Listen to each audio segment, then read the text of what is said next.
industrial cai em todo o país e Amazonas lidera a lista. População vai ser consultada sobre a Política Nacional de Educação Especial. A ideia é ampliar a inclusão de estudantes com deficiência. Na saúde, especialistas fazem um alerta para a imunização de bebês prematuros contra um tipo de vírus. E ainda começa hoje em Manaus a Rota dos Chefes. E a programação completa para o seu fim de semana com a nossa agenda cultural. O A Crítica na TV começa agora.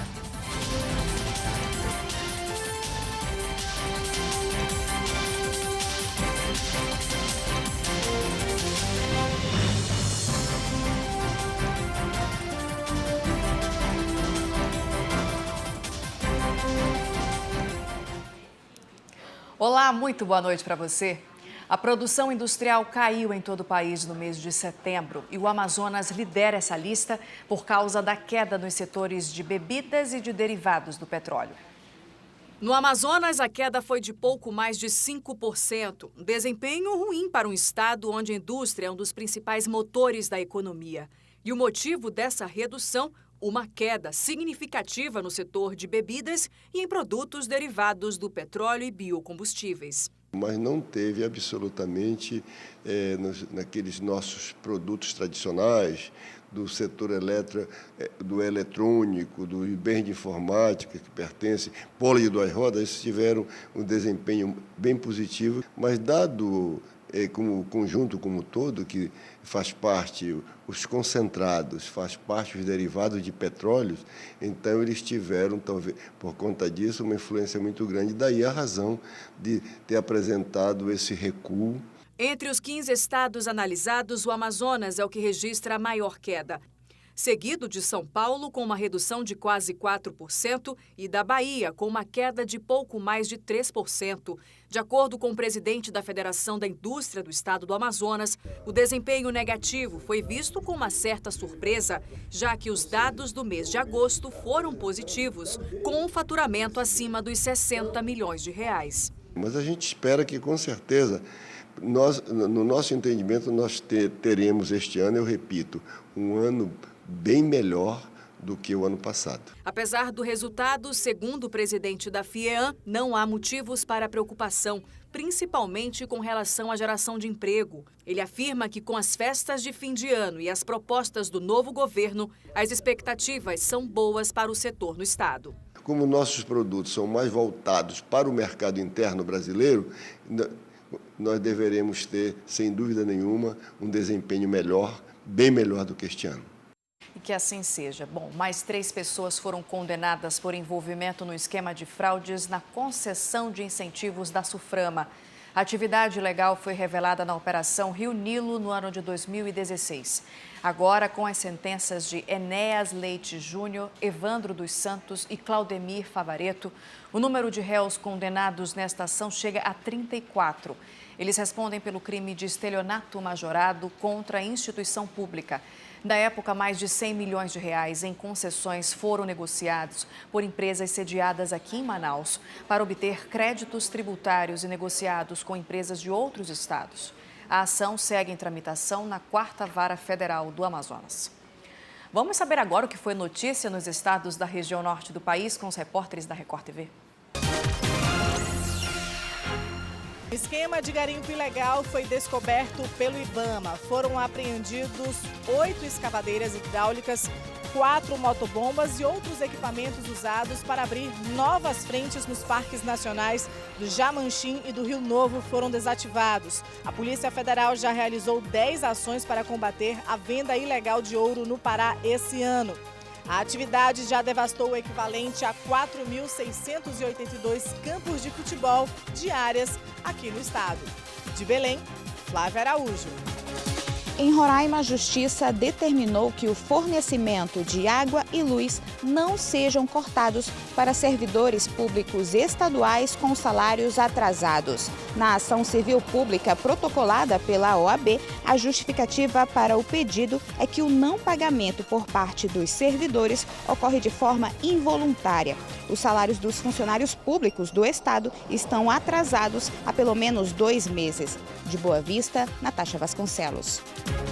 Aqui em Rondônia, no próximo dia 9 de dezembro, eleitores de 2 municípios, Pimenta Bueno e Rolim de Moura, vão voltar às urnas para escolher mais uma vez o prefeito e o vice-prefeito da cidade, já que os atuais foram cassados pela Justiça. A decisão já foi concluída em segunda instância e eles recorreram ao TSE. Mesmo assim, a Justiça Eleitoral de Rondônia autorizou a eleição suplementar.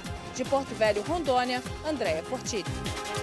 O Marabaixo foi reconhecido como Patrimônio Cultural Imaterial do Brasil em votação unânime do Conselho Consultivo do IPHAN, que aconteceu ontem em Belém do Pará. Foi levado em consideração que a manifestação é uma forma de expressão que reúne referências culturais vivenciadas pelos amapaenses e é fundamental para a construção e afirmação da identidade cultural negra brasileira. De Macapá, Neily Flan. Este domingo é o segundo dia de provas do Exame Nacional do Ensino Médio, o Enem, e vale o alerta aos candidatos, principalmente em relação ao horário da prova. Ao vivo, eu converso agora com a Rosiane Chagas, que tem as informações. Rosiane, o Amazonas liderou o índice de abstenções, muita gente desistiu, mas também muitos chegaram atrasados e perderam a chance, né? Boa noite para você. Exatamente, Nayandra. Boa noite para você, boa noite a todos que nos acompanham nesse momento. Olha, pelo terceiro ano seguido, o Amazonas é o estado com o maior número de abstenções, com o maior número de candidatos faltosos, né? Só para a gente ter uma ideia, dos mais de 135 mil inscritos, só pouco mais de 67% compareceram aos locais de prova. É claro que a boa parte aí desses faltosos, né, foram pessoas que se confundiram aí com os horários, porque domingo passado começou o horário de verão e, como a gente sabe, o Amazonas está 2 horas atrás do horário de Brasília, que é o horário que a gente usa como referência aqui no estado. Olha só, aqui no estado, inclusive, tem 15 municípios que têm um horário mais diferenciado ainda, que são aqueles municípios que ficam principalmente no sudoeste do Amazonas, como Atalaia do Norte, Boca do Acre e Ipixuna. Nesse domingo serão realizadas as provas de ciências e suas tecnologias, também matemática e suas tecnologias. Os estudantes vão ter 90 questões para responder, né, e 5 horas de prova. Vale lembrar que essas questões do Enem costumam ser bem grandes, por isso demandam aí do participante um pouco mais de atenção na hora de responder a essas questões. E aí a gente aproveita aqui esse espaço para fazer aquelas recomendações de sempre, né? Chegar cedo ao ao local de prova, procurar ali o horário direitinho, são 2 horas a menos, então a prova começa às 1h30, aqui a prova começa às 11h30, os portões já estarão abertos a partir das 10h30. Tem que levar aquela caneta esferográfica preta, não pode ser a azul, tem que ser a preta e transparente.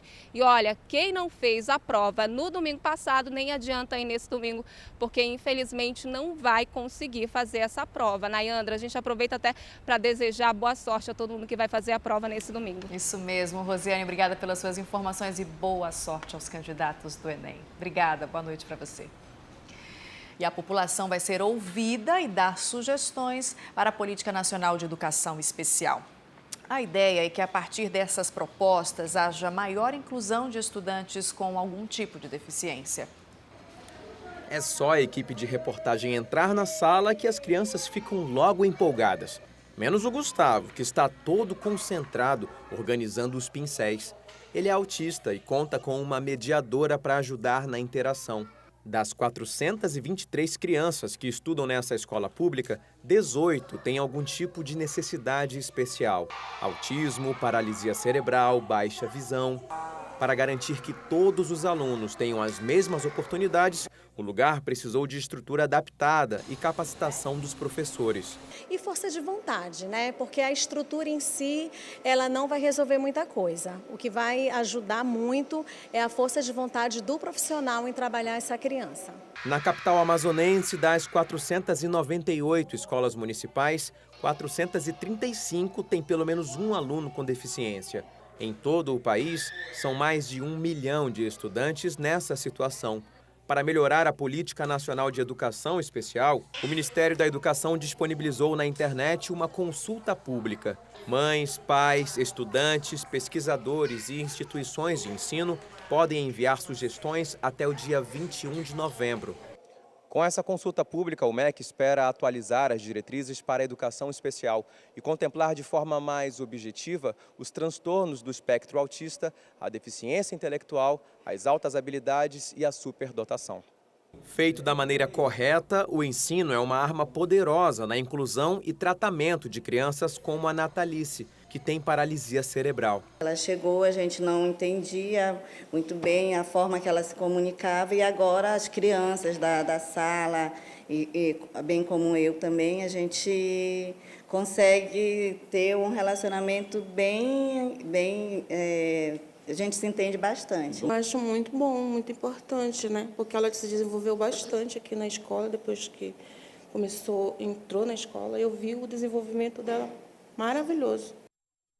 E você vai ver a seguir, especialistas fazem um alerta para a imunização de bebês prematuros contra um tipo de vírus.